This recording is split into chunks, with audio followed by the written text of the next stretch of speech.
Ladies and gentlemen, we It's all over! It's all over! My life be like, yeah. My life be like, yeah. Olá, estranho! Seja muito bem-vindo ao Bate na Mãe, o seu podcast para assuntos relacionados ao Ultimate Fighting Championship. Eu sou o Leonardo e, para quem não sabe, o Dan Henderson usa dentadura. Meu nome é Derlei e me chamavam de pernas no colégio. Meu nome é Guilherme e God Save the Queen. God Save the Queen, meus amigos. Estamos aqui de novo, mais uma vez, para gravar esse podcast super família. Falaremos finalmente do UFC 199, evento que ocorrerá no sábado, dia 4 de junho, madrugada de sábado para domingo, e terá como evento principal o campeão peso médio Luke Rockhold enfrentando o bispo Michael Bisping. Então, a pedidos, o pessoal segue insistindo que o programa seja cada vez mais curto. Eu acho isso muito engraçado, porque afinal de contas a gente cortou o quê? Uns 13 minutos do último, não tá bom? A gente cortou 3 minutos do último e 2 integrantes. Pra ver se as críticas diminuem. Estamos tentando adaptar o programa para que ele fique o melhor possível para vocês, ouvintes assíduos. Já somos uma legião. Estamos com 25 inscritos. O pessoal tem atendido o chamado do YouTube para que a gente possa criar o nosso nome. Já estamos em 25% da nossa meta. Chegaremos Só 75%, gente. Vamos lá. Eu Acredita? acho que até 2022 estaremos lá com o nosso nome de página criado. De qualquer forma, vale aqui uma informação muito rápida a quem interessar. Nós rescindimos o contrato, né, com o Carlos Luz, não faz mais parte da nossa equipe. O mesmo vale para o Guido, mas que coisa bem gostosa, né? Poderão retornar ao programa após o pagamento de multa.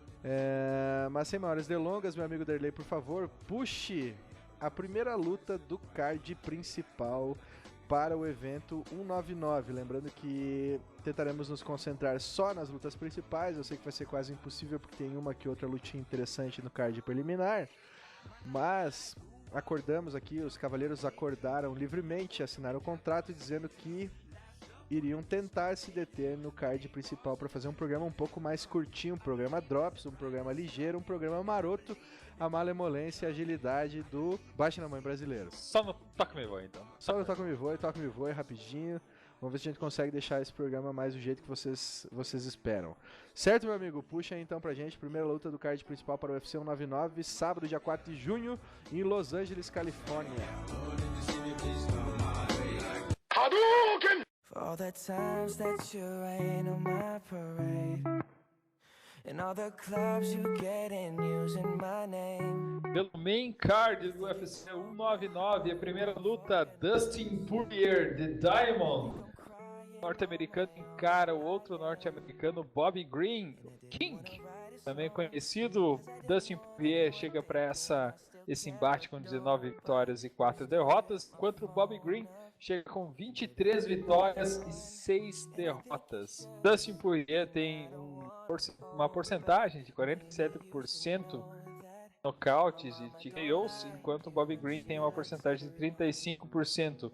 Ambos têm altura e peso praticamente iguais, afinal de contas são da mesma categoria.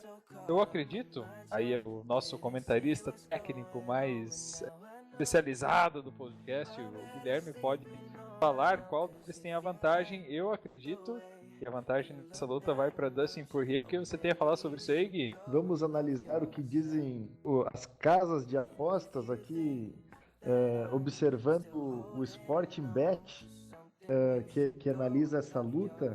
Bobby Green paga 2,60 e Dustin Poirier paga 1,45. Então, Bobby Green é o azarão nessa luta. Lembrando que, pela questão do ranking da categoria, o Dustin Poirier é o 11º e o Bobby Green é o 13º. Então, até nesse quesito, bastante equilibrados também. Bom, Bobby Green vem de derrota para o Edson Barbosa no UFC Fight Night 57, a luta, o UFC Edgar vs Swanson. Ele a última luta dele, então, ocorreu em novembro de 2014. Então faz bastante tempo que ele não luta, aí, um bom tempo de inatividade. Nessa luta ele perdeu por decisão unânime. Antes disso, ele vinha de 4 vitórias seguidas no UFC, né?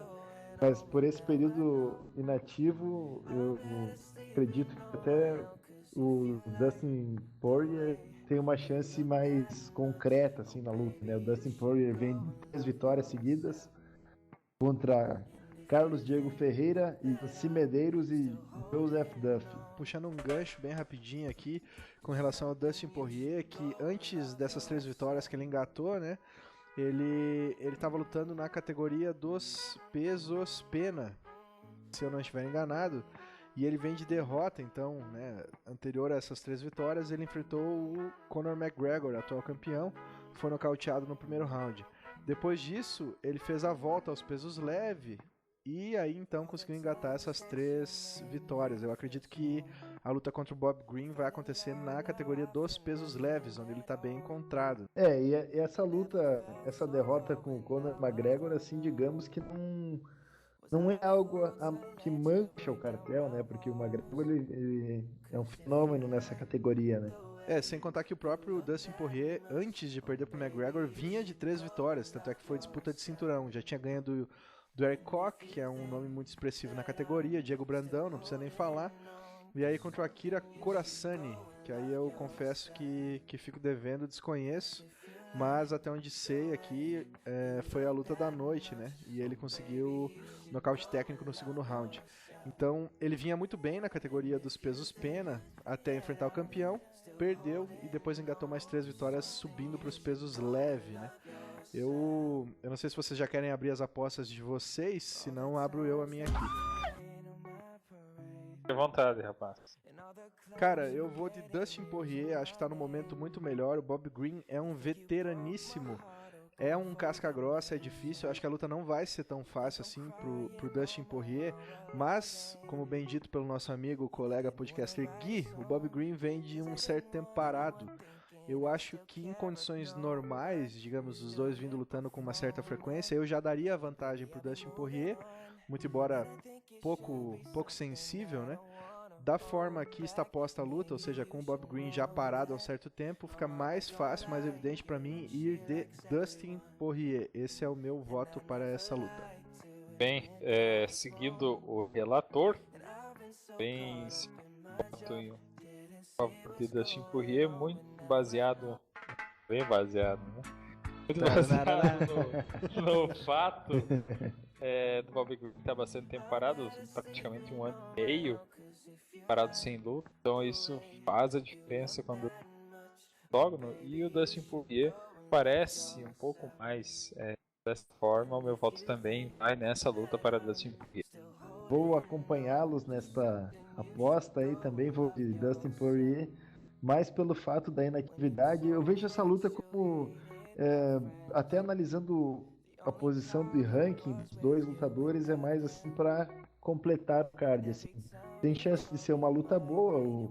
O Dustin Poirier é um lutador, ele treina na academia American Top Team, é a academia do Robbie Lawler, campeão, né, campeão do UFC.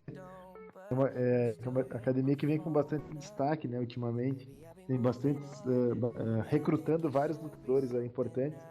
Então eu vou apostar no Dustin Poirier. Então é isso, senhores. A primeira luta do card principal fomos de Dustin Poirier 3-0. Eu garanto para vocês que nós buscaremos a opinião dos outros podcasters. De repente alguém faça algum contraponto nessa luta, muito embora eu não acredite. Talvez o Guido, que gosta de contrariar as minhas opiniões, né? Só pelo prazer de me contrariar. Mas a princípio, então, fomos de Dustin Poirier 3-0 é o palpite do Bate na Mãe. Amigo Derlei, por favor, puxe a segunda luta do card principal para o UFC 199. Hadouken!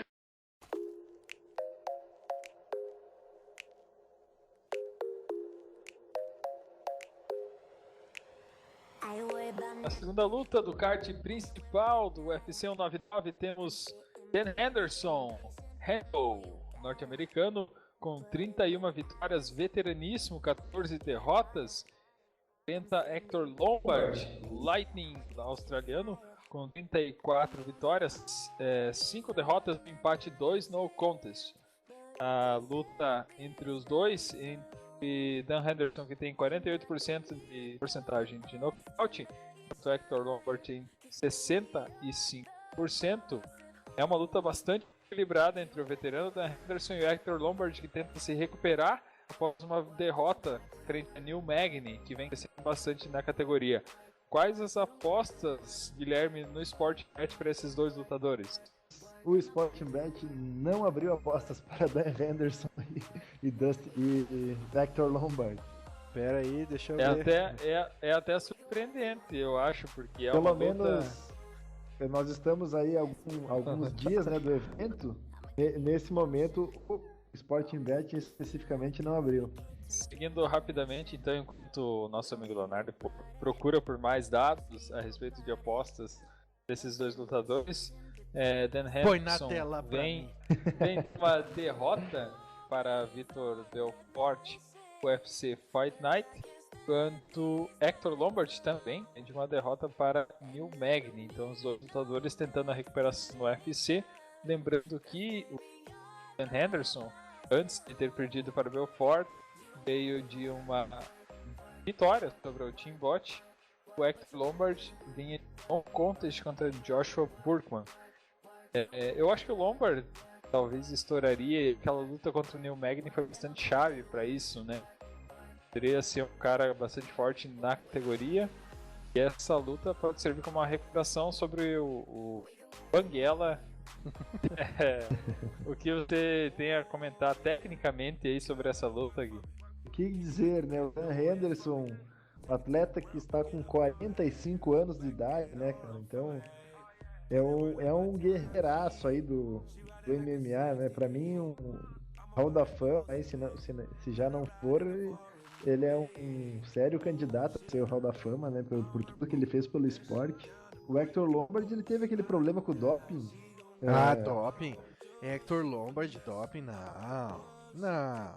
Também não é um atleta muito jovem, né? Ele tem 38 anos de idade. Vem de derrota, como o Derlei falou pro Neil Magny na última luta. Até acho que eu tinha apostado nele, né? Na última luta. Ele perdeu. Até começou bem o primeiro round, quase ganhou e depois acabou o gás, né? Morreu ali. Exatamente. Só complementando aí essa questão do Neil Magny, a luta foi bastante estranha. Porque eu lembro que na última. Esse UFC que a gente fez, né? E o Hector Lombard enfrentou o Neil Magny. A gente. Alguns do podcast aqui apostaram no Lombard, eu felizmente. Eu levanto a mão. Mas após ver o primeiro round, eu fiquei bastante assustado. Eu olhei assim e pensei, não, o Neil Magny vai morrer pro Lombard. Porque aguentou muita porrada realmente no primeiro round. Que foi aquilo, velho? Que foi aquilo, então, cara? E não apagou. E aí méritos também para o árbitro, enfim, da luta que não encerrou. E depois foi um passeio do Magny. O Lombard também aguentou bastante tempo. Mas realmente foi uma luta espetacular em que o Magny conseguiu virar muito bem. Quase morreu no primeiro round e depois nos outros rounds conseguiu a recuperação e o KO. Né? Quando a gente fala do Dan Henderson, assim, eu tenho uma frase que dá pra usar em todas as lutas dele, né? A partir de alguns anos, assim. Se fosse alguns anos atrás, essa luta eu apostaria 100% no Dan Henderson. Faz uns 15 anos que a gente tá falando isso, exatamente. Então, essa frase aí tu pode deixar no currículo dele, assim, né? Não precisa, pode vir junto com o nome, assim, né? O Dan Henderson, ele é um lutador que já foi, né? Vamos ser sinceros, ele não tem mais agilidade, né? Até o nocaute que ele sofreu pro Vitor Belfort evidenciou bem isso, que é outro que já tá dando o que tinha que dar, né? Mas ele sempre tem aquele recurso do H-Bomb, né? O diretaço ali, o overhand de direita dele costuma fazer muitas vítimas, né? Então, basicamente faz estrago. Exatamente. Mas é basicamente só isso que você pode esperar, né? Se você tá achando que vai ver um The Henderson dominando a luta, levando no ground and pound, ou sei lá, finalizando, ou qualquer loucura dessa, não vai acontecer, pode ter certeza absoluta. Hector Lombard é mais lutador em todos os aspectos do MMA, Só que a gente sempre tem um certo receio em apostar contra o Dan Henderson, porque volta e meia ele prova, né, que ele ainda tem a potência naquele overhand de direita. Pode acontecer? Pode acontecer.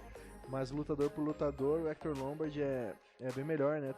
Apesar da idade, né, que no caso dele não se configura verdadeira, muito pelo motivo óbvio de ele fazer parte dessa escola cubana de dopado, né? Estilo Yoel Romero, o cara é um monstro, é impossível não estar usando, ninguém chegar nesse nível físico sem estar tomando uns venenos, né?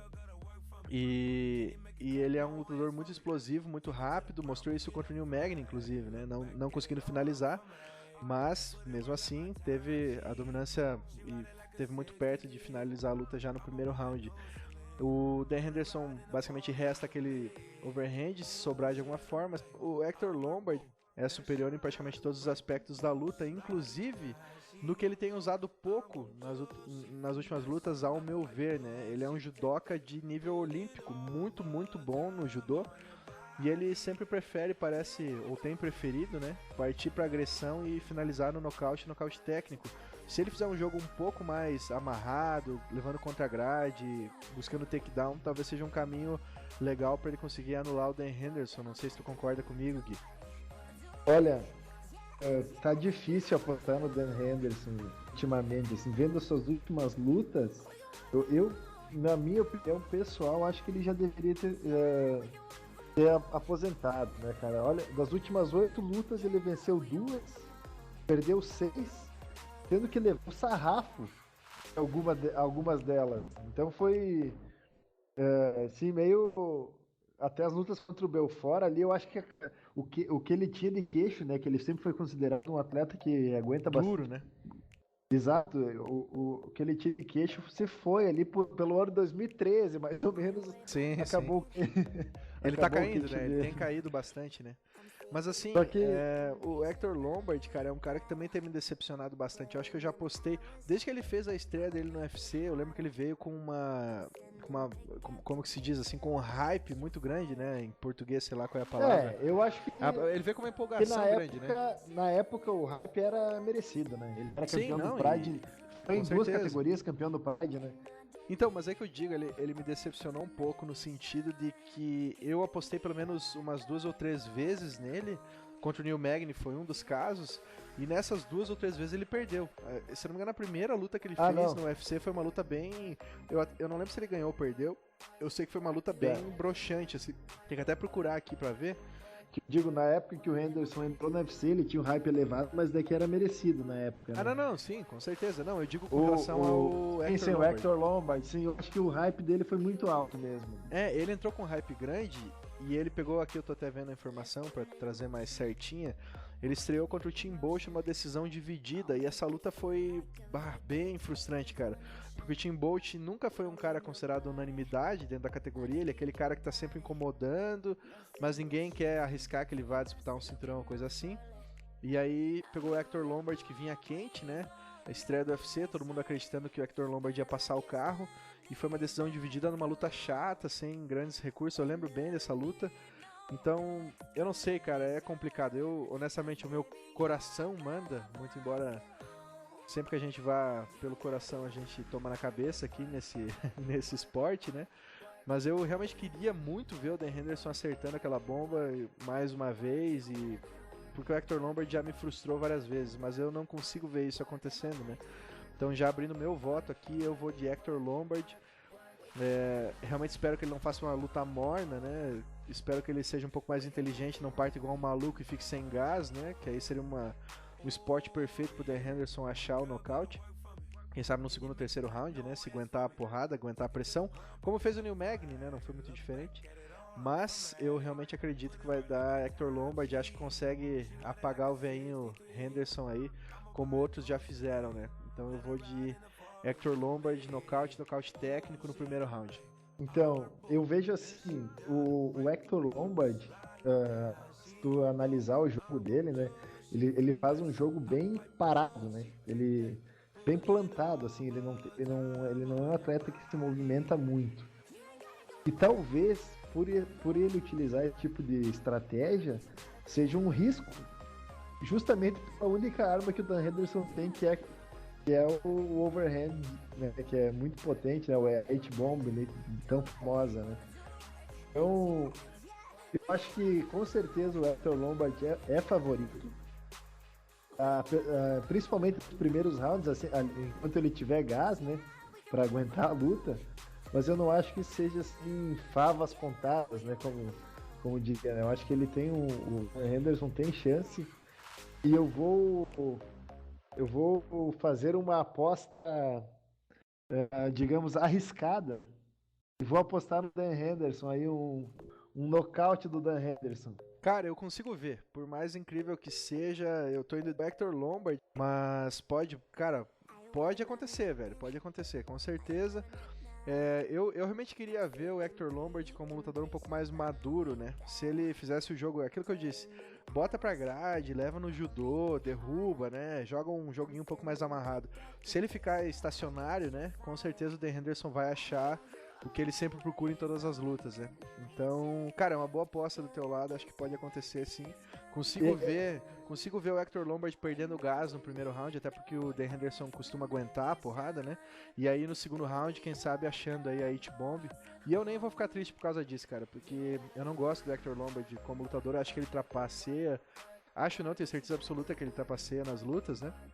E, enfim, eu vou de Hector Lombard, mas acho que pode acontecer um Dan Henderson aí.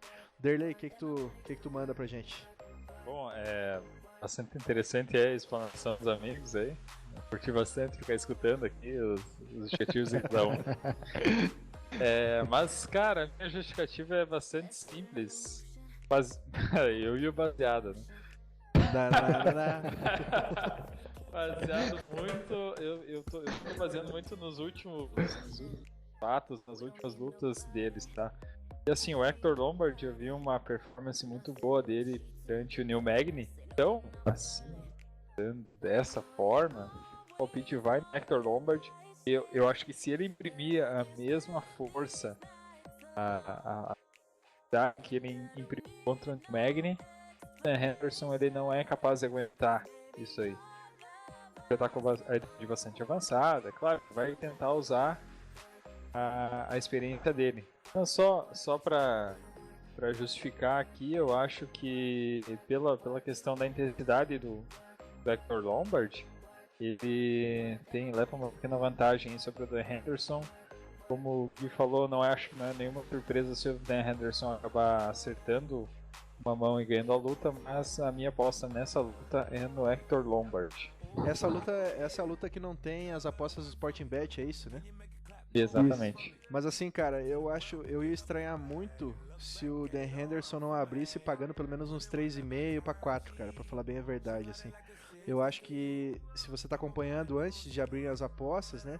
Tô dando uma de mãe de Ná aqui. Eu acho que ele vai abrir pagando pelo menos uns 3,5. O Hector Lombard entra como franco favorito, então. A aposta é bem arriscada, mas eu vou mais pela torcida mesmo. Não, pode acontecer, cara. E eu acho que como eu digo, cara. Tem algumas lutas que eu aposto de uma certa forma, né? Porque é meio, sei lá, parece óbvio assim. Mas eu gostaria de ver outro resultado, cara. Quem sabe parece que o Dan Henderson andou falando de aposentadoria, né? Se ele ganhar essa luta e se aposentar, acho que ele sai bem por cima, em terra de vez, Hector Lombard. E eu não fico triste com isso, cara. Podia se aposentar com um nocaute aí pra um chave de ouro e encerrar a carreira. Não, e pega esse teu discurso assim de eu tô torcendo. Eu também fiz no último card que a gente correu, entre a luta do Vai Cavalo contra o Miocic, né? Também queria muito que o Vai Cavalo ganhasse, mas eu apostei no Miocic, né? Então é complicado, né? Vai manter ninguém pediu pra você puxar esse evento nefasto aí. Ninguém quer saber. Ninguém quer saber desse UFC passado aí. Nós estamos falando pra frente aqui, é pra frente. Bate na mão, é pra frente, meu amigo. Que nem porco, só fuça pra frente. Só fuça pra frente.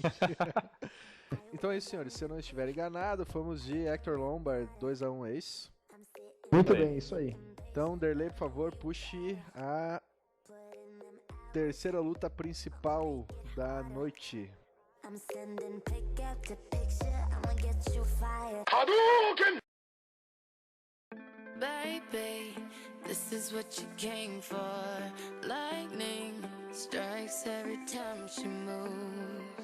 Bom, a terceira luta principal desse card principal do UFC 199, temos Max Holloway, Blast, o abençoado Max Holloway, número 4 do ranking, enfrentando o número 5 do ranking, Ricardo Lamas, The Bully, ambos norte-americanos, em que Max Holloway vem com um cartel de 15 vitórias e 3 derrotas, enquanto o Ricardo Lamas chega com um cartel de 15 vitórias e 4 derrotas. O Max Holloway tem uma porcentagem de 40% de nocautes, enquanto o Ricardo Lamas tem 27% de nocautes. O alcance deles é muito parecido, embora o Ricardo Lamas tenha uma vantagem pequena de 2 polegadas.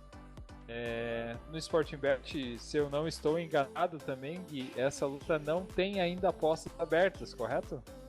Correto, não abriram apostas para essa luta ainda.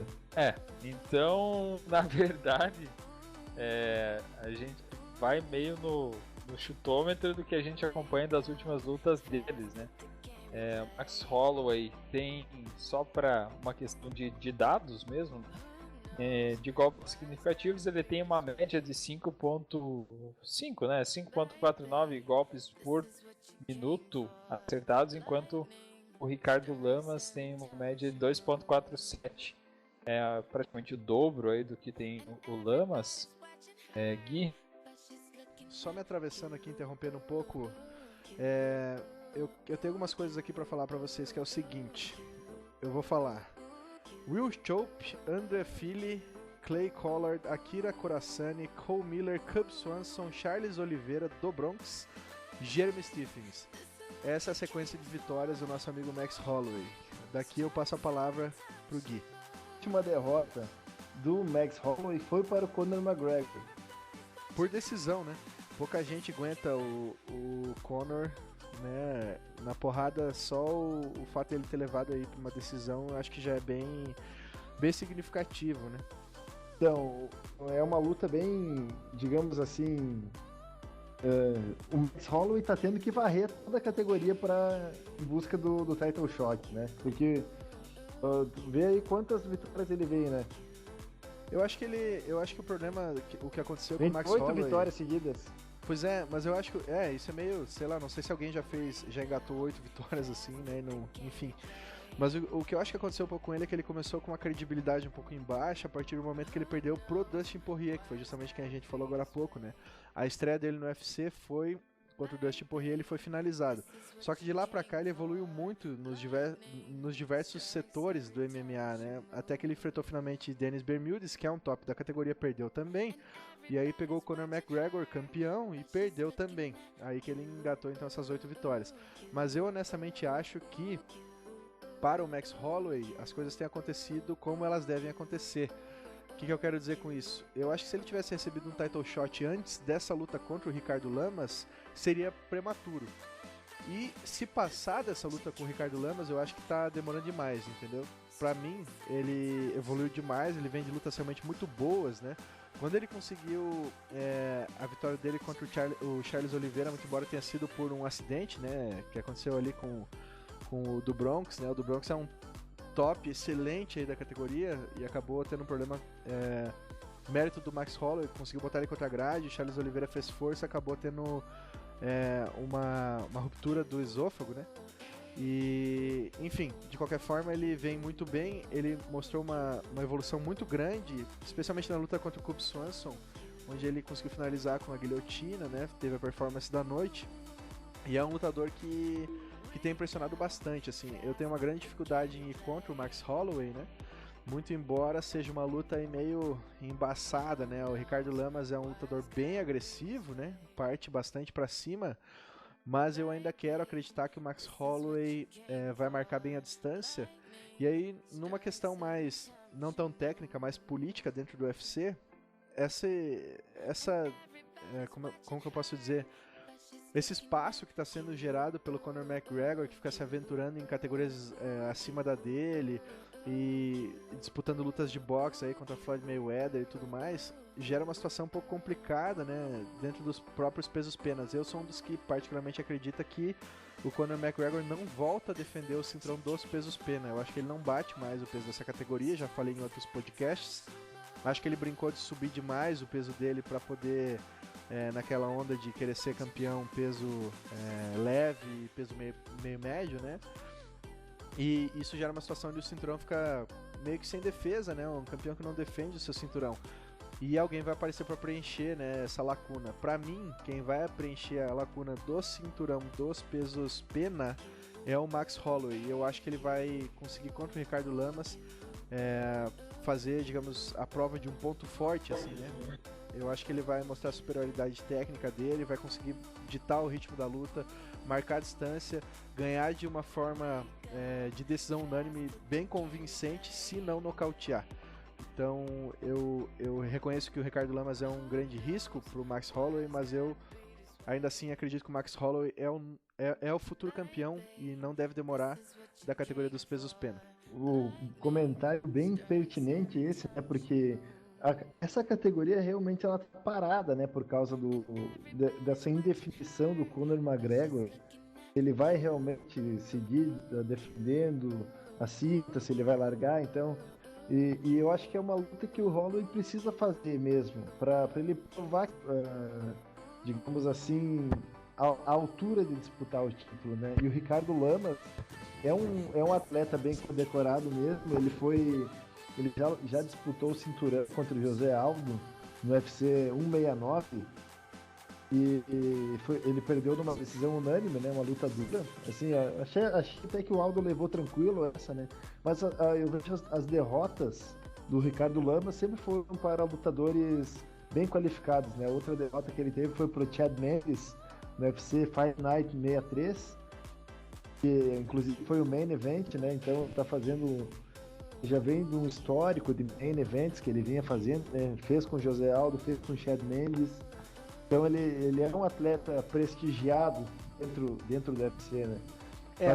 A quem interessar, né, Gui, só te interrompendo muito rapidamente, ele vem então de lutas contra Cub Swanson, Hatsu Ryoki, Eric Koch, José Aldo, Hakran Dias, Denis Bermudez, Chad Mendes, Diego Sanchez para finalmente pegar Max Holloway. Então é só pedreira, né, dentro da categoria. Inclusive essa luta com o Hatsu Ryoki, ele veio por evento com um nome bem grande, né, sendo campeão de tudo lá nos eventos asiáticos. E ele chegou para disputar a cinta ali e o Ricardo Lamas então botou a real para ele, mostrou que o UFC era um evento assim diferente, né? Bom, eu já abri meu voto aqui, né? Vou de Max Holloway. Acho que ele vai deixar uma impressão bem forte que vai ser suficiente para convencer quem ainda não tá convencido de que ele é o novo contender aí do cinturão. E aí vai jogar uma bucha no colo do Conor McGregor, que uma hora vai ter que sair da sombra, né? E proteger o cinturão, não dá pra ficar indefinidamente, né? A situação vaga da forma que tá. Então eu vou de Max Holloway. Gui, abre teu voto aí, vamos... A questão é que talvez o Lamas leve alguma vantagem, porque eu tô um pouco desconfiado do wrestling defensivo do Max Holloway, né? Eu acho que talvez o Ricardo Lamas vai botar isso à prova nessa luta, né? O Holloway é aquele lutador, tecnicamente falando, né? Ele é um lutador mais de boxe olímpico, né? Marcação de ponto, muito embora ele consiga alguns nocautes, mas ele é aquele tipo físico magricelão de alcance alto, né? Então ele faz aquele jogo mais de marcação de distância, enfim, até às vezes não é tão empolgante, né? Ele tem algumas lutas bem interessantes, mas na média o jogo dele é um pouco mais morno, esfriar, marcar distância, pontuar.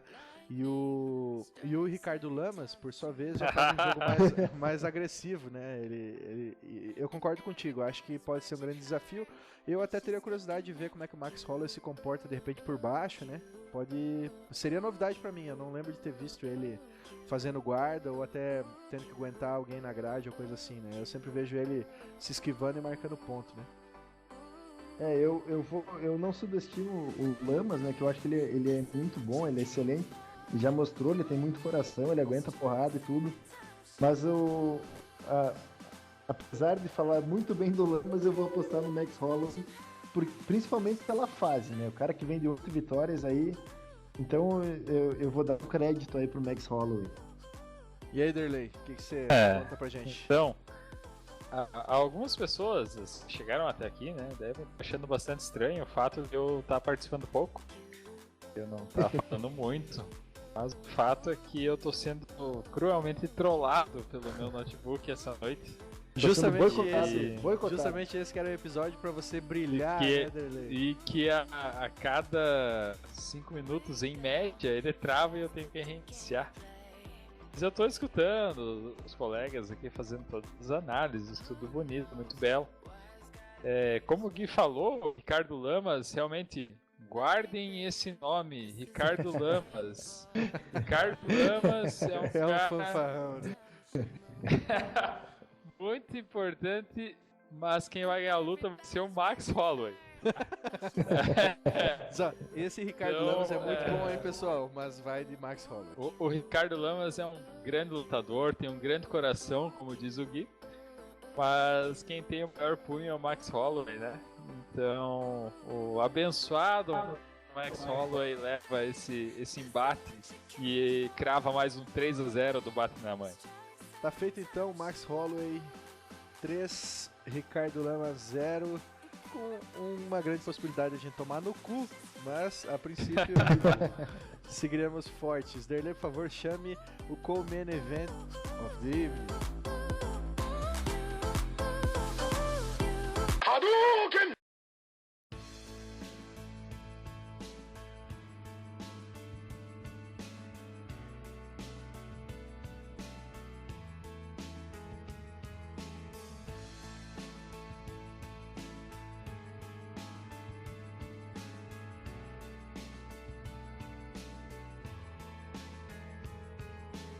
E vamos para o co-main event of the evening do UFC 199.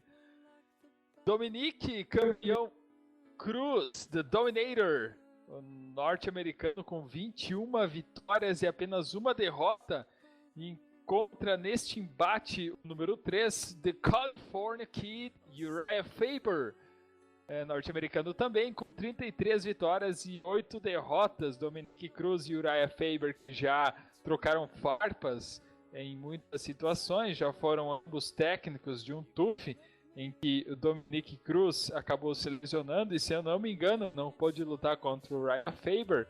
Agora se encontram nesse embate em que o Faber, vamos dizer assim, tenta recuperar um pouco de sua dignidade de California Kid, de ídolo norte-americano, contra o Dominique Cruz, que chega como grande campeão, que conquistou o título na sua última luta, com muita incisão nos seus golpes e no seu estilo de luta, e que agora defende contra o Uriah Faber, é o grande favorito, conforme dizem as apostas, não é mesmo, Guilherme? Exatamente, Dominique Cruz pagando 1.1, enquanto o Uriah Faber paga 5-1 nas apostas. Então é uma aposta, digamos assim, bastante boa. Quem tem o dinheiro para apostar aí é uma boa aposta apostar no Uriah Faber nessa luta. Eu não digo nem que é só boa, né, velho? É um exagero, assim. Eu não achei que eu ia ficar vivo para ver o Uriah Faber pagando 5-1, né? E olha que eu sou, um dos grandes... Desculpem, agora que o meu computador tá falando, tá deixando, deixa eu falar. Agora que o computador tá deixando, deixa eu falar. Cara, o Uriah Faber é um dos caras mais superestimados do UFC. É incrível como o pessoal paga pau. O Uriah Faber, porque ele é um lutador horrível. Eu nunca vi uma luta boa do California Kid, cara. Toda luta que eu vi, ele entra pagando pau, pagando de fodão e apanha, cara. É incrível, é incrível. Eu posso, claro, provavelmente eu acompanhei os últimos anos dele, que não foram os anos mais gloriosos. Mas eu não consigo gostar. Não consegue, né, Moisés? Não consegue. Moisés! Não consigo gostar do California Kid lutando, cara. Eu acho que o Dominique Cruz... Vou adiantar meu voto. Eu acho que o Dominique Cruz vai massacrar o Uriah Faber, não vai sobrar nem mexe daquele cabelo loiro dele no octógono.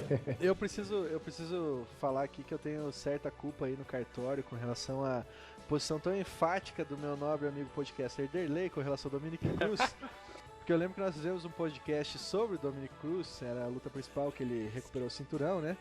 E o Derlei então não conhecia muito bem o nosso amigo Dominic Cruz, né? Foi a luta que ele teve contra o TJ Dillashaw. E eu falei pra ele, cara, eu assisti todas as lutas do Dominic Cruz e não existe a menor possibilidade do Dillashaw ganhar dele. Dominic Cruz é muito bom, cara. Eu acho que é um dos únicos caras que tem, digamos assim, pound for pound, considerando, né? Eu colocaria ali, ó, a gente tá entre os 13 e eu não sei quem é melhor do que quem aí. É Mighty Mouse, Dominic Cruz e John Jones. Esses são os 3 caras que se revezam aí no top pound for pound. Eu acho assim, né, nem pela questão da luta dele com o Dillashaw, que foi realmente o Cruz dominou, mas a questão assim, o Cruz vinha muito tempo parado, voltando de uma lesão, ficou bastante tempo sem lutar e quando entrou no octógono dominou o Dillashaw, que era o atual campeão. Quando o cara deixa uma impressão boa, né? Quando o cara deixa... Assim, tem lutas que o cara ganha, tem luta que o cara diz assim, vai lá, bota o pau na mesa e ganha, né? E a própria postura dele, sabe? Eu acho que tanto fora da luta, nas coletivas, quanto a postura dentro do octógono é a postura de campeão.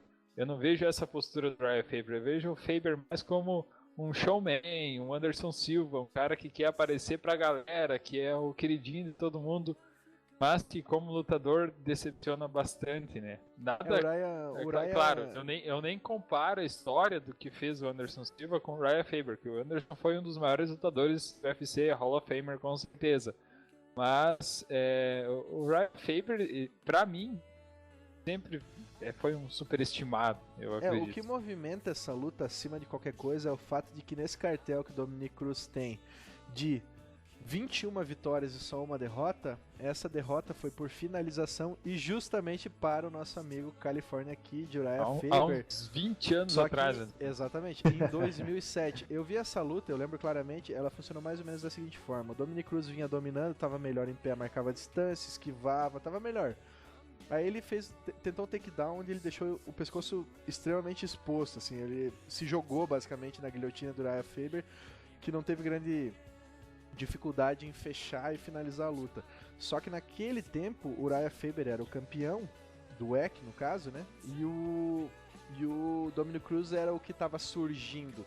Hoje a situação ela é completamente invertida, né? Quem está bem e é o campeão reinando absoluto é justamente o Dominic Cruz e a Uriah Faber, que vem numa decadência, né? Precisando mostrar serviço. Ele perdeu alguns parceiros importantes de treino, né? O próprio TJ Dillashaw não faz mais parte da academia dele, teve bastante polêmica com relação a isso. Snake in the Grass. Snake in the Grass.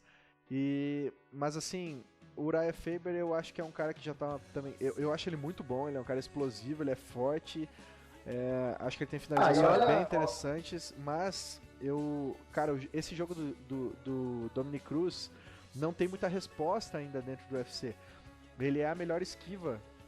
Claro que você tem ali o Mighty Mouse, né, que é muito rápido, né, mas guardadas as proporções de categoria, o Dominic Cruz tem a melhor esquiva dentro do UFC. Ele mesmo já ganhou do próprio Demetrius Johnson, né, uma decisão unânime bem convincente até. Então, assim, eu acho muito difícil que o Dominic Cruz seja destronado, até porque ele deixou uma impressão, Derlei pontuou a questão psicológica, né, mental, e eu concordo, cara. Poucas pessoas têm, pra ser bem honesto, eu coloco o Dominic Cruz num nível um pouquinho acima do próprio Chael Sonnen, né? O Sonnen tinha uma capacidade de entrar na mente dos adversários e criar polêmicas e tudo mais, mas o Dominic Cruz consegue ser um pouquinho melhor do que isso. Você vê as entrevistas dele. É um nível quase McGregor, assim, de entrar na mente? Não. O McGregor tá abaixo dos dois ainda, cara. O McGregor é aquele cara que escracha, né? Que fala. Eu gosto, é o trash talk, né? É o trash talk puro, né? Ele fala merda mesmo, assim, né? E o Dominic Cruz é aquele cara que solta umas coisas, assim, que parece que mexe com os outros mesmo, né? Então... Ele avacalha tecnicamente os adversários. E ele, cara, ele prova a superioridade técnica dele, assim. Eu queria dizer sobre essa luta que talvez muitas pessoas não reparem como ela é uma trilogia agora, né? Vamos ver o desempate agora que teremos. E como é uma rivalidade importante, né, dentro do MMA, essa rivalidade Uriah Faber e Dominic Cruz, né? Eu até tava vendo uma entrevista do Dominic Cruz, deu alguns dias atrás, e ele falou assim que é engraçado, porque quando o Conor McGregor fala, todo mundo fica, uau, todo mundo coloca terno e fica agindo como ele, né? Ele quis dizer assim, primeiro, que ele, Dominic Cruz falando, né? Eu tenho lutado bem antes do que o Conor McGregor. Segundo, que ele vem falado bem antes. Então ele também é um pouco trash talker, assim, em algum quesito, né? E terceiro, que ele e o Faber, digamos assim, eles se odeiam bem antes do que qualquer outra pessoa, né? Essa rivalidade deles é bem antiga. É, uma das mais antigas dentro do Isso, UFC, né? ele diz assim que é engraçado e irônico ao mesmo tempo como as pessoas no mundo da luta com que você vence sempre ficam voltando e voltando, como se fosse uma ex-namorada. Ele se referiu ao Faber. Cara, isso é genial, velho. Olha isso, cara. Ele fala assim, o Faber é como uma ex que você não consegue se livrar. Cara, isso é uma forma de tu entrar na mente do cara com elegância, entendeu? Ele não tá falando de forma agressiva, jogando lixo em cima. Ele tá falando de uma forma elegante, de uma forma que deixa o cara fora de centro, né? Então, pra mim, esse é o Dominic Cruz, cara. É exatamente ele isso. Ele fala assim, não importa quantas vezes eu tento me livrar dele, acabo com ele sempre tá batendo na minha porta, né? Cara, isso é o Dominic Cruz desenhado, né? E tu falou ali com relação a... não sei que o pessoal tá percebendo isso agora, tá dando moral pro Conor McGregor se eu sou o trash talker há muito mais tempo, né? Na verdade, tecnicamente falando, aconteceu uma situação parecida com o próprio Dillashaw, né? Porque esse jogo de esquiva e de contra-ataque, principalmente, que o Dominic Cruz já emprega há muito tempo, o Dillashaw meio que importou, né? E aí o pessoal começou a pagar pau pro Dillashaw, dizendo, nossa, o Dillashaw é muito bom, ele tem essa esquiva sensacional, esse jogo de contra-ataque. E na verdade, quando os dois se enfrentaram, foi a última luta aí dos dois, né?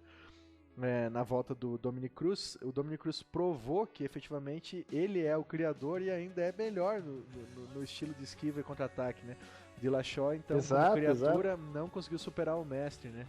E ficou bem evidenciado isso, assim. O que atrapalhou bastante a carreira do Dominic Cruz foram as lesões, né? Ele ficou quase 2 anos parado, chegou a perder o cinturão, inclusive, né? Ele era dono do cinturão linear, perdeu e teve que reconquistar, né? Isso aí eu acho que é bem importante até pra definir o Dominic Cruz como lutador, né? Eu ia te falar, né? Você tava comentando ali com relação a, que ele não entende que ele já fez as coisas que as pessoas pagam pau, digamos assim, né? Para outros lutadores, ele já fez há muito mais tempo. Mas eu acho que o que aconteceu com ele foi justamente isso, ele ficou praticamente 3 anos parado, né? Eu acho que foram 2 de lesão, mas praticamente 3 de tempo total, assim. E, isso dá uma desmontada, né? Tiveram que criar cinturão interino na categoria dele e tudo mais. Ainda que ele conseguiu voltar, né? Dominar a categoria e mostrar que não ia se impressionar com o ring rust, né? Com, como é que se diz em português? Seria a ferrugem, né? A ferrugem. Não tá enferrujado, né? Na verdade, ele mostrou isso, até recuperando um pouco da história aí do Dominic Cruz, que é um lutador que eu admiro muito dentro do UFC, talvez. Cara, depois do John Jones, assim, opinião pessoal, porque eu tenho um carinho quase que homossexual com o John Jones. bicha. Mas o Dominic Cruz vem logo na sequência, assim, ele é sensacional pra mim. Eu acho que ele tem um estilo próprio, emprega um estilo próprio, consegue dominar os adversários. E faz muito tempo que tá aí, né, cara? E sempre com excelentes resultados. Mas ele ficou muito tempo lesionado, né? Então foi desde 1/10 de 2011 que ele fez a luta contra o Demetrius Johnson, ganhou por decisão unânime, para finalmente enfrentar o Takeya Mizugaki em 27/9 de 2014, quer dizer, 3 anos praticamente. Ele teve o problema dele, ele sofreu 2 lesões no ligamento do joelho, né? Seríssima, né? Lesão que tira muita gente aí de atividade, né? E aí contra o Mizugaki, ele conseguiu um nocaute no primeiro round. Então ele deu uma performance da noite, todo mundo tinha aquela coisa, Dominic Cruz não vai voltar a ser o mesmo e tal. O cara foi lá no primeiro round e mostrou que não tem porra nenhuma de ring rust, né? E depois ainda foi lá, pegou o Dillashaw. E no jogo do Dillashaw, derrotou, né?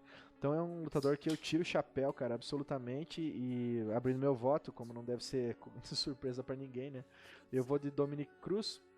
E essa luta, particularmente, eu acho que o Uriah Faber não tem a menor possibilidade, né? Tem uma questão de tamanho, né? O Dominic Cruz é bem mais alto. Enfim, eu vou de Dominic Cruz e talvez por pontos, até pela própria característica do jogo dele, né? Nem sempre ele nocauteia, enfim. Eu também, se eu fosse apostar, se eu aposto nessa luta, também aposto por pontos, né? Ele não tem grande chance de ir pra decisão, né?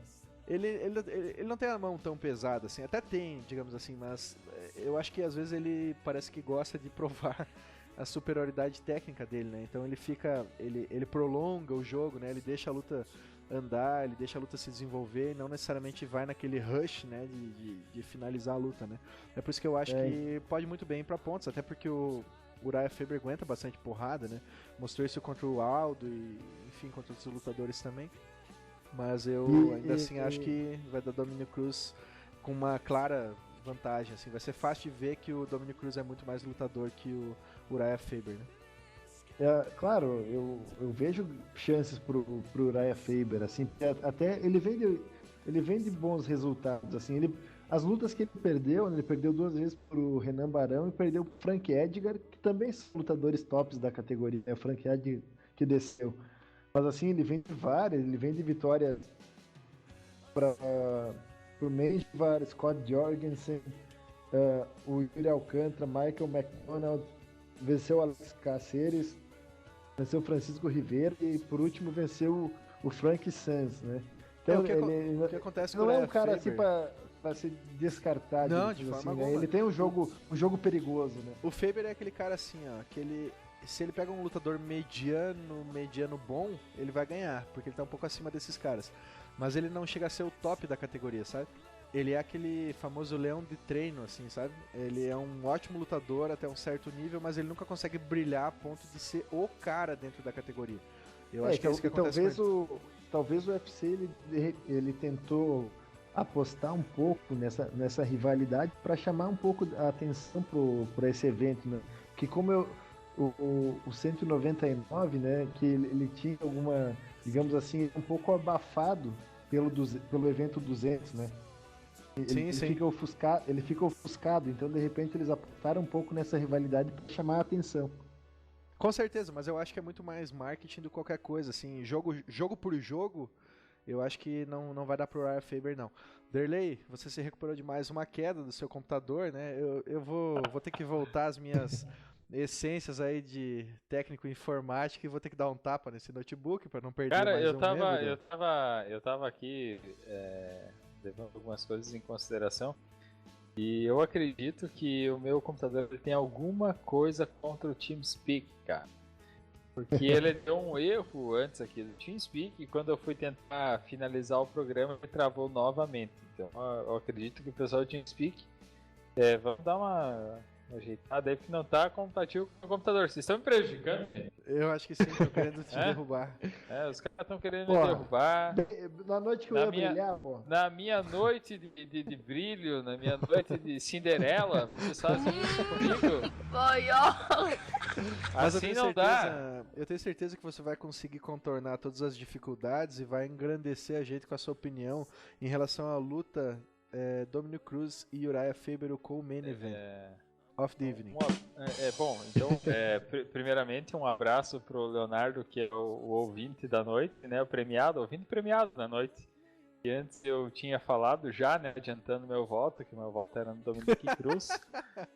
Então, só reiterando, então, já que o Leonardo, infelizmente, parece que não prestou atenção, acho que ele está tentando tirar músicas no cavaco, provavelmente. Mas o meu voto, então, é no Dominic Cruz, Uriah Faber. Eu não vejo possibilidades dele tirar o título do Dominic Cruz. Prevejo um longo reinado do Dominic Cruz até que apareça um novo contender para essa categoria. Gui, eu vou de Dominic Cruz também, então vamos fechar um 3-0. Então é isso, meus amigos, fechamos mais um 3-0, uma noite que tem resultados aí bem unânimes, né? Então é isso, vamos chamar o evento principal. Derlei, por favor, faça suas firulas já conhecidas e tradicionais desse podcast. Bom, antes então da última luta, o Guilherme fez uma lembrança bastante importante, né? Acompanhando ao vivo as gravações do podcast da Mãe, Caio Matheus França dos Santos, nosso querido Caiov, está aqui nos aguentando, tomando uma cerveja gelada no cooler. Parabéns, Caio, por estar nos aguentando até esse momento.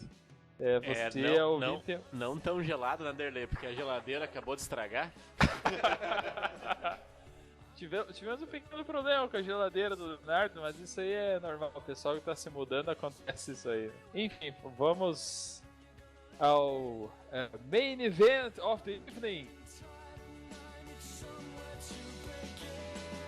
Hadouken! When your legs don't work like they used to before, and I can't sweep you off of your feet. Luke Rockhold, o norte-americano campeão do mundo, quem diria, hein? Luke Rockhold, campeão mundial, lutando contra Michael Bisping, The Count.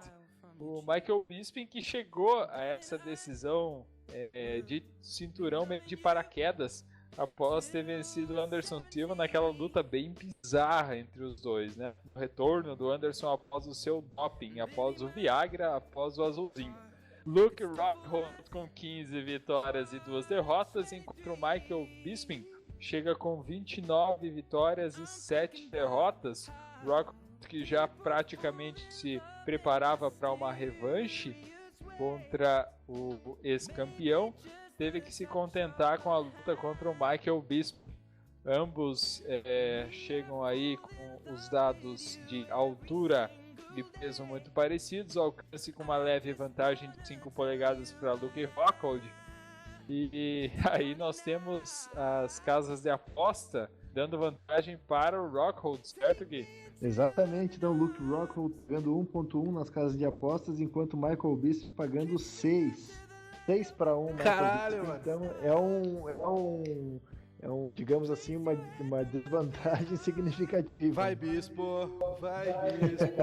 Cara, na verdade, se tu pegar essa luta, vamos colocar assim em termos futebolísticos, né? O Luke Rockhold, ele é como se fosse um Barcelona, né? O Michael Bisping é como se fosse um 15 de Jaú, né? O Michael Bisping nem enxerga mais, mano. Vamos dizer assim, é um jogo, né? Mas a vitória do Bisping é bem difícil, né? Cara, antes de ir pra essa luta, provavelmente dito, vou puxar uma polêmica aqui. Porque eu estava com vocês no boteco vendo a luta de Michael Bisping contra Anderson Viagra Silva. E eu vi vitória. Teve um abraço agora meio tardio pro pessoal do Boliche Esplanada, né? E nos pagou até uma cerveja. Exato, o pessoal do Boliche Esplanada. Acompanhar essa luta. Grande abraço, pessoal do Boliche Esplanada, né? Eu vi claramente a vitória do Michael Bisping, apesar daquela joelhada, da contundência do Anderson Silva e tudo mais, mas considerando o ponto a ponto ali, eu vi clara vantagem do Michael Bisping e o pessoal ficou revoltado. Eu não entendo. Eu não acho que o Michael Bisping caiu de paraquedas, eu acho que ele é detentor dessa oportunidade, ele é um cara de grande qualidade e vamos de Luke Rockhold.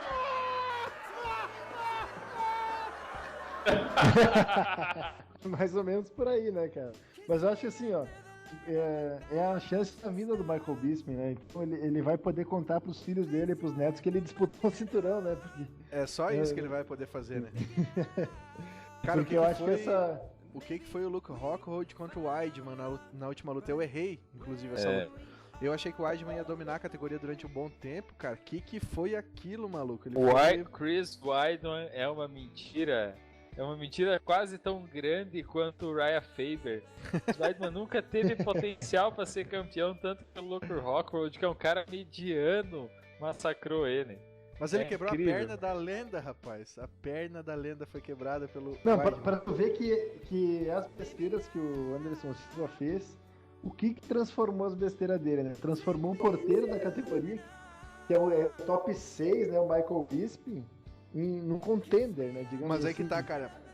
Eu acho que o Anderson Silva, não, assim como não tem, obviamente, hoje todo mundo vê que ele não tem mais espaço na categoria, mas eu acho que não teria, entendeu?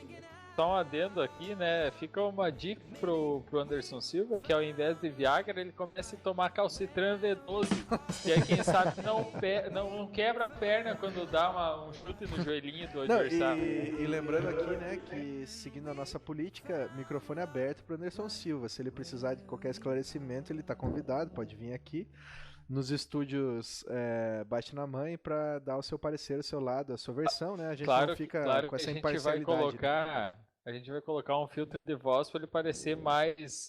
Um pouquinho mais macho. Como eu posso dizer, né? Não. É, E claro, fica que eu no ar, nunca, né? e claro que eu nunca falaria isso na frente dele, né? Com certeza não. Cara, não tem. Sobre essa luta, não tem muito o que dizer, né? A diferença física Você viu o tamanho gigante. do Luke Rockhold do lado do Michael Bisping, velho? É gigantesca, assim, e de punching também, né? O Bisping é mão de alface, não derruba Não, ninguém. e técnica, cara, técnica de submissão também, cara. O Luke Rockhold tem algumas muito interessantes ali, o Michael Bisping nunca mostrou nada, né? Eu acho que nesse quesito, assim, o Bisping, ele tem uma boa defesa de queda, né? Mas eu acho que é muito difícil ele ter alguma É que coisa nessa luta. eu vejo assim, ó, eu acho que ele pode ser muito bem finalizado da forma que o Weidman foi, entendeu? Apanha em pé, tem que ir pro chão e é finalizado no chão. Eu consigo ver a luta acontecendo. Isso me lembra aquela luta entre o Jacaré e o fora, o Jacaré e o Nate Diaz e o Conor McGregor. Foi mais ou menos assim. O Derlei caiu? Cara, Vocês estão ouvindo o Derlei? O Derlei caiu? não, por falar em Jacaré, ele é um dos prejudicados, assim, né? Porque podia ele estar lutando pela cinta agora. Mas eu acho que ele mesmo não quis, né, cara? Eu pelo menos assim, ó. Prejudicado, mas nem tanto porque, ao que parece, ele recusou essa luta, né? Ele recusou, porque tá assim, ó, cara, explicado. você pega assim, ó, o John Jones, por exemplo, é um lutador que, assim, ó, com muita dificuldade ele pega uma luta, ele aceita a troca, né, de adversários, porque ele acredita muito no camp que ele faz, é muito específico pra um lutador, né?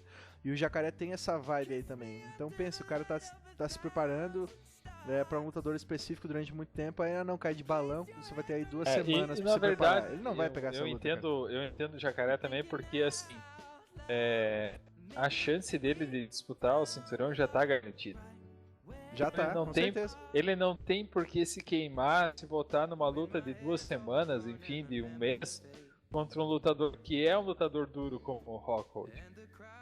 Então, agora, eu acho que o Jacaré fez certo de segurar, ficar na dele, esperar esses dois aí se matarem e o que sobrar ele pega pro cinturão. Agora eu tô pra te falar, essa categoria até passada, né, velho? Não, vale lembrar que o Bisping, ele pegou essa luta com pouco tempo, né?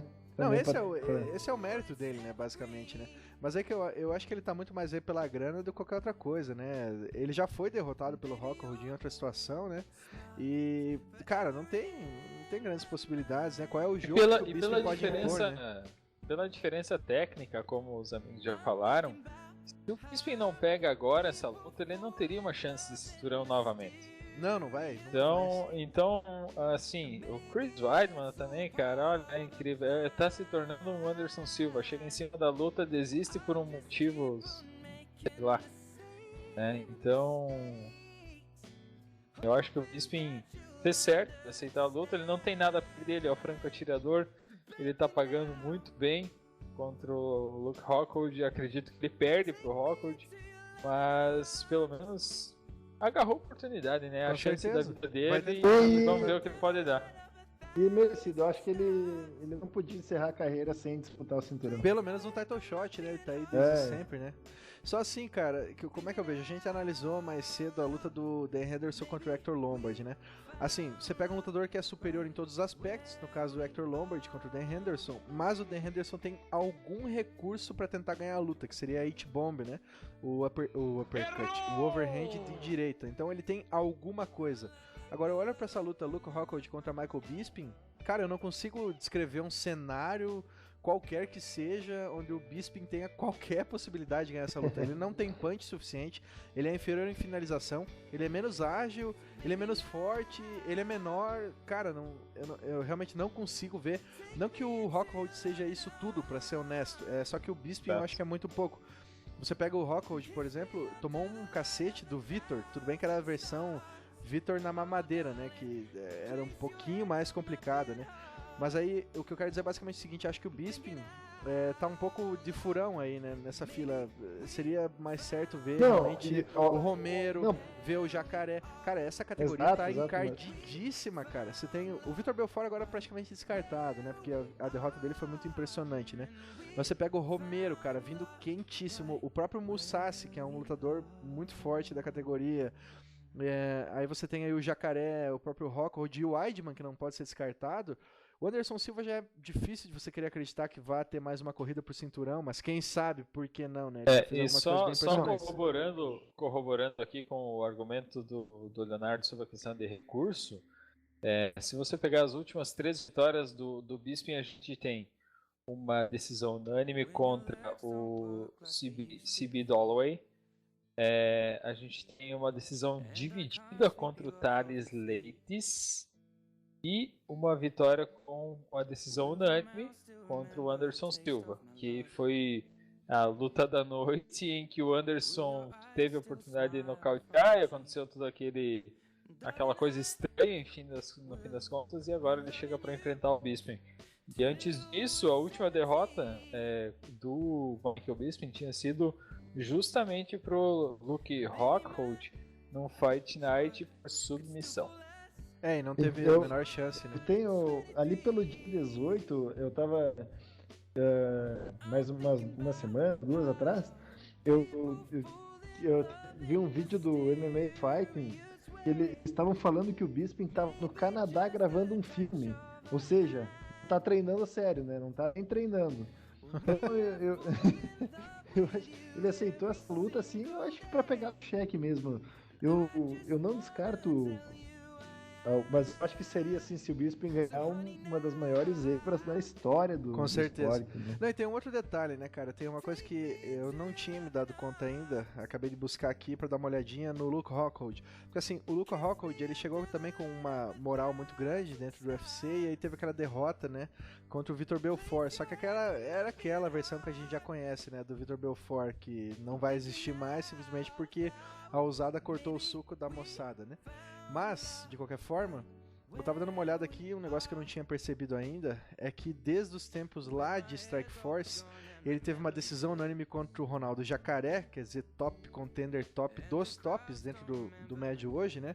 Depois ele venceu mais um cidadão ali, ganhou do Tim Kennedy, aí ele finalmente então estreou no UFC, mas foi a única derrota que ele teve, e a gente sabe que o Vitor não estava puro nessa luta. Depois ele encaixou vitórias contra o Costa Philippou, Tim Bosch, o próprio Michael Bisping, Lyoto Machida e Chris Weidman. Quer dizer, o cara é, honestamente assim, pra falar de forma mais clara, ele tá invicto, né? Ele só perdeu uma luta, que ele realmente foi derrotado pelo Vitor Belfort no Brasil, quer dizer, vai saber que tipo de vista grossa não fizeram pro Belfort, e o seu suco, né, super potente ali. É óbvio que o Belfort estava dopado naquela luta, é só você olhar a diferença física dele daquela luta para as posteriores, né? E até agora contra o próprio Jacaré, enfim. Então o Rockhold é praticamente um invicto aí, cara, e eu nunca dei o crédito talvez que ele merecesse, mas começa a chamar atenção, e quem sabe possa ser um cara que, tirando o Jacaré, né, domine a categoria durante bastante tempo. Agora o Bisping é um dos caras mais inteligentes assim para fazer o trash talk, né? Eu acho ele muito, muito bom. Ele é bom, nesse quesito, e ele até numa entrevista com o Luke Rockhold, eles participaram de um programa, eles dois, né, juntos, e o Bisping questionou o Rockhold o seguinte, né? Que afirmando que ele era o único e o verdadeiro lutador que ele estava enfrentando, porque ele disse: o Machida falhou em drug test, né, e falhou em teste da usada e tal. Costa Philippou, ele falou Costa Philippou. Por quem que é esse cara aí? Né? Costa Philippou, né? Exato, e o Weidman, ele falou, ele quis dizer, o Weidman é sempre lento, então desde mim você nunca enfrentou nenhum lutador de verdade, né? Ele quis puxar pro lado dele, né? Bom, eu não tenho mais nada pra falar dessa luta, senão que eu vou de Luke Rockhold. Acho que vai ser nocaute técnico primeiro, se der segundo round pro Bisping. Vale lembrar, me ocorreu aqui rapidamente, que o Bisping tem um problema sério de visão em um dos olhos, né? Ele teve a retina descolada, sei lá, por conta de uma luta ou coisa assim. Enfim, que ele tem grandes dificuldades. Acima de tudo, ainda tem um handicap aí em lado do Luke Rockhold. Então, meu voto é para Luke Rockhold. Bom, pra mim, Luke Rockhold vencendo por decisão unânime. Acho que ele vai marcar os 5 rounds. E o Bisping não vai tentar nada agressivo, tá aí pra ser coadjuvante nessa final, só pra dizer que lutou o título uma vez na vida, Então, pra mim, Luke Rockhold ganha por decisão dele. Apesar de toda a minha torcida para Michael Bisping, eu sou, além do Vitor Belfort, eu sou um hater declarado de Luke Cockrold. Vai se ferrar, Luke Rockhold. Vou chegar no Twitter hoje, muito. Mas vou torcer por Michael Bisping, mas infelizmente vai dar Luke Rockhold nessa aí. Então é isso, senhores. Eu proponho aqui que nós façamos um pequeno bônus para os nossos usuários. A gente tentou fazer o mais rápido possível o programa, só que estava muito bom, tem muitas lutas interessantes e paciência. Acho que as pessoas que têm acompanhado o programa já entenderam qual é a ideia. Você vai lá lavar a louça da sua casa, passar um pano no chão, ajudar a sua patroa. Enquanto isso você vai escutando de fundo, ao invés de deixar a televisão ligada no Faustão, certo? Então eu proponho que a gente faça um pequeno bônus aqui, porque tem mais, pelo menos uma luta que é bem interessante nesse card, e sem qualquer tipo de comentário, pelo seguinte, por que eu faço essa proposta? A gente teve, das 5 lutas do card principal, 4 3-0, só o Gui variou na luta entre Hector Lombard e Dan Henderson, indo de Dan Henderson, é isso? Então, isso mesmo. Eu sugiro que a gente tente desempatar essa pendenga, puxando a luta do card preliminar, que vai ter... a luta principal do card preliminar não está definido quem vai enfrentar o Cole Miller, né, o magrinho. Então eu puxo a luta anterior, já que eu falei em um dos episódios aqui do Baixe na Mãe, para que a gente fique de olho no Brian Ortega, que já está considerado então o 12º lutador da categoria. Vai enfrentar o Clay Guida no co-main event das preliminares. Então eu sugiro que a gente faça sem maiores delongas, sem qualquer tipo de comentário, assim, mais só para tentar ver se a coisa mexe um pouquinho. E eu vou deixar o voto de vocês na frente para que eu não interfira. Posso então rapidamente. Eu acho que se é pra gente desempatar, essa luta não é ela ideal. A gente tem o Brian Ortega com 10 vitórias, uma derrota, nenhum empate, um no contest contra um Clay Guida com 32 vitórias e 13 derrotas. Pra mim é bem claro que o Brian Ortega é franco favorito e acho que todos nós três vamos Brian Ortega. Será? A não ser que eu esteja muito enganado. Eu tenho as minhas dúvidas em relação ao Leonardo, nem vem que você é Brian Ortega. A minha sugestão, meus amigos, é que a gente pode fazer duas coisas, tá? Vou dar a mata pra vocês aí.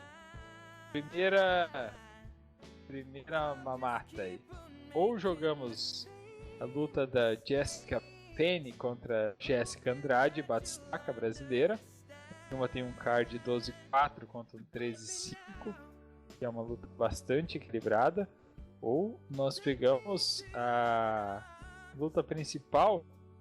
Luta principal não. Vamos pegar aqui a segunda luta principal do próximo UFC Fight Night, agora do domingo, dia 29 de maio, entre Renan Barão contra Jeremy Stephens. Eu acho que é uma luta, talvez, que possa dar um pouquinho mais de dificuldade aí pra gente analisar. Ó, eu digo mais, já que a ideia é desempatar, mas aí é o seguinte, o pessoal tem pedido que o programa seja mais rápido, a gente vai fazer com que ele seja mais rápido. Então eu já vou fazer o seguinte, por favor, todos os senhores abram o UFC Fight Night Garbrandt contra Tominhas Almeida, estão com o card aberto? Aham. Então eu vou partir da seguinte luta, que é a que me interessa. Chris Camozzi contra Vitor Miranda, Derlei, sem falar nada, só deu seu palpite. Rapidamente, Vitor Miranda, porque eu gostei da propaganda que ele fez. Derlei, Vitor Miranda aqui. Vitor Miranda também. Então aí a gente já começou a desempatar, porque eu vou de Chris Camozzi, meus amigos. E aí vamos para a próxima luta, vamos ter o nosso amigo Tarek Safieldine contra Rick Story. Safieldine contra Rick Story. Derlei, faça o seu voto. Eu gostei muito do nome do Tarek Safadão, mas eu vou de Rick Story, o horror. Gui. Eu vou com o Tarek. Eu acompanho o meu amigo Derlei e vou de Rick Story. Aí a gente começa a diferenciar algumas coisas. Tudo bem, então temos o Common Event do card que vai acontecer então esse final de semana. Renan The Baron Barão enfrentando Jeremy Stephens. Que categoria essa luta? Cara, não sei se não vai ser um peso casado. Você acha que o Renan Barão subiu, né? Ele saiu do peso galo e subiu pro leve, se não me engano, pena. Desculpa, pena. Eu acho que é peso pena que tá rolando essa luta aí. Eu sei que o Renan Barão subiu. Eu já vou abrir aqui a votação, Renan Barão. Eu vou de Renan Barão. Vai estar muito mais confortável sem ter que cortar tanto peso, né? Então eu acredito no Renan Barão. Gui. Renan Barão. Derlei, Renan Barão. Renan Barão também. E Gui Renan Barão também. E Todo finalmente mundo ama Renan Barão. chegamos ao evento principal, Tominhas Almeida contra Cody Garbrandt. Gui, abra o seu palpite. Bom, eu vou apostar no Thomas Tominhas Almeida, atleta que vem de 20 vitórias, nenhuma derrota, nenhum empate, então cartel firme. Cartão perfeito aí do Tominhas Almeida. Eu Apesar acompanho que o redator. Cody Garbrandt também tem o cartel perfeito, apesar de bem menos lutas, né? Ele vem de 8 vitórias. Eu acompanho o redator e vou de Tominhas Almeida. Confesso ser totalmente leigo sobre esses dois lutadores, embora o Gui já me explicou que ambos são grandes prospects da categoria. Tominhas com 21 vitórias, Gui. Isso é mais ainda. 21? No site deve ser 21. Não, muito bem, então eu tô atrasado aqui. E Cody Garbrandt com 8 vitórias, certo? Pra mim, Tominhas Almeida. Essa não tem como fugir do brasileiro. Então é isso, senhores. Fechamos os nossos breves palpites com relação ao em relação ao UFC Fight Night a acontecer no dia 29, agora esse final de semana, Almeida contra Garbrandt, que foi basicamente um bônus aí para quem realmente acompanha o programa. E quem se interessou no que era o foco, o UFC 199, demos os nossos palpites. E de minha parte é isso, passo a palavra aos nossos amigos para fazerem as considerações finais desse programa. Derlei, o que você manda? We found love right where we are. Hadouken!